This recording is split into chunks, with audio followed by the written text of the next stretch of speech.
करते हैं। श्री प्रेमानंद महागाथा, जो जीवन की दिशा बदल दे।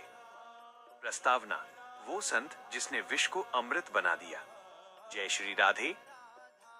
हे परम भक्त जनों, आज हम एक ऐसी दिव्य गाथा का आरंभ करने जा रहे हैं जो केवल कथा नहीं बल्कि परम सत्य की ओर ले जाने वाला मार्ग है। ये गाथा है वृंदावन के उस महान संत की जिनकी वाणी में श्री राधा रानी का साक्षात प्रेम बरसता है। पूज्य श्री हित प्रेमानंद गोविंद शरण जी महाराज की। महाराज जी, एक ऐसा नाम जो आज करोड़ों भक्तों के हृदय की धड़कन बन चुका है। सोचिए, एक व्यक्ति जिसने संसार के सबसे बड़े सुखों को 13 वर्ष की कच्ची उम्र में ही त्याग दिया, जिसने महान पंडितों और पवित्र संतों के बीच रहकर भी गंगा के घाटों पर एक अकेले शेर की तरह जीवन बिताया, जिसने देह के सबसे असाध्य रोगों को भी मात्र राधा नाम की शक्ति से जीत लिया और आज भी हंसते हुए अपनी सेवा में लीन है। हम सबने उनके दिव्य प्रवचन सुने हैं, उनकी निष्ठा देखी है, उनके नियमों की कठोरता को जाना है, पर क्या आप जानते हैं कि इस प्रेम के सागर को पाने के लिए उन्होंने कितना कठिन तप किया? उनका जीवन बताता है जो अपने प्रश्नों का उत्तर पाने के लिए घर छोड़ देता है, वो कैसे काशी के घाटों पर अखंड ब्रह्मचर्य का पालन करता है और कैसे रासलीला के एक छोटे से दृश्य से उसका जीवन वृंदावन की ओर मुड़ जाता है।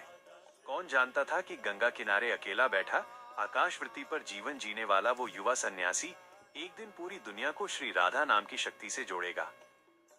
तो अपने चित्त को एकाग्र कीजिए, संसार की सारी चिंताओं को वृंदावन की धूल में छोड़ दीजिए, क्योंकि अब हम प्रवेश कर रहे हैं प्रेम, त्याग और परम भक्ति की उस अद्भुत कहानी में जिसने लाखों जीवों के हृदय को परिवर्तित कर दिया है।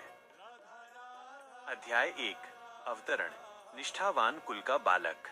कथा का आरंभ वहां से होता है जहां से हर महान आत्मा की कहानी शुरू होती है, पवित्र और सात्विक संस्कारों से भरे एक घर से। बात है उत्तर प्रदेश के कानपुर के पास स्थित सरसौर ब्लॉक के आखरी नामक गांव की। ये कोई धनवान या प्रसिद्ध घर नहीं था, बल्कि एक साधारण सात्विक ब्राह्मण परिवार था जो अपनी धार्मिक निष्ठा और संत सेवा के लिए जाना जाता था। ये वो पृष्ठभूमि थी जहां पूज्य महाराज जी का जन्म हुआ, जिनका बचपन का नाम था अनिरुद्ध कुमार पांडेय। उनका वंश ही तप और भक्ति में डूबा था। उनके दादाजी स्वयं सन्यासी थे।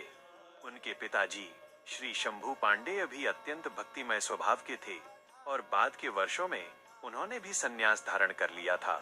उनकी माताजी श्रीमती रमा देवी तो धर्मपरायणता की साक्षात मूर्ति थी, जिनकी संतों और महात्माओं के प्रति असीम श्रद्धा थी। ऐसा था वो वातावरण। घर में चारों ओर से पवित्रता और देव भाव बहता था। इसी वातावरण में बालक अनिरुद्ध की आत्मा में अध्यात्म की चिंगारी बहुत छोटी उम्र में ही सुलग उठी थी। ये बालक सामान्य नहीं था। जहां दूसरे बच्चे खेल कूद में मन लगाते थे, वहीं बालक अनिरुद्ध का मन गहरे चिंतन में लीन रहता था। वे केवल 5वीं कक्षा में थे जब उन्होंने गीता प्रेस की श्री सुखसागर जैसी धार्मिक पुस्तकें पढ़नी शुरू कर दी थी। और तभी उनके हृदय में वो पहला गंभीर प्रश्न उठा जिसने उनके पूरे जीवन की दिशा बदल दी। वह सोचने लगे, यह जीवन क्यों मिला है? क्या स्कूल की पढ़ाई और संसार का ये भौतिक ज्ञान मुझे मेरे जीवन का सच्चा उद्देश्य बता पाएगा? इन सब भौतिक चीजों का अंत क्या है? यह प्रश्न उनके भीतर एक तीव्र अग्नि बनकर धधकने लगा। ये एक ऐसी व्याकुलता थी जिसने उन्हें अंदर ही अंदर बेचैन कर दिया। वो समझ गए थे कि जिस सत्य की खोज में वो हैं, वो दुनिया की किताबों में नहीं बल्कि तप और भक्ति के मार्ग पर मिलेगा। बस यहीं से उनकी अलौकिक यात्रा का पहला चरण शुरू हुआ। उन्होंने अपनी पूज्य माताजी को अपने मन की बात बताई और इस संसार को छोड़ने का अपना दृढ़ निश्चय उनके सामने रखा। और फिर आया वो क्षण जब 13 वर्ष की कच्ची उम्र में रात के 3 बजे बालक अनिरुद्ध ने अपने घर की दहलीज को हमेशा के लिए पार कर लिया। उन्होंने संसार का सबसे बड़ा त्याग कर दिया। इस महागाथा के अगले अध्याय में हम जानेंगे गंगा किनारे का सिंह कैसे बना। जय जय श्री राधे। पूज्य गंगा किनारे के सिंह ने सिखाया है कि नाम जप ही सबसे बड़ा धन है। तो उठिए, नियम बनाइए और संकल्प लीजिए। इस कल्याणकारी मार्ग से जुड़े रहने के लिए राधा राधा अवश्य लिखें। महाराज जी की वाणी ने आपके जीवन में यदि कोई बदलाव लाया हो तो उसे कमेंट में साझा करें। और हाँ, रोजाना श्री राधा नाम की महिमा सुनने के लिए अभी सब्सक्राइब करें ताकि आपका जीवन प्रेम आनंद से भर जाए।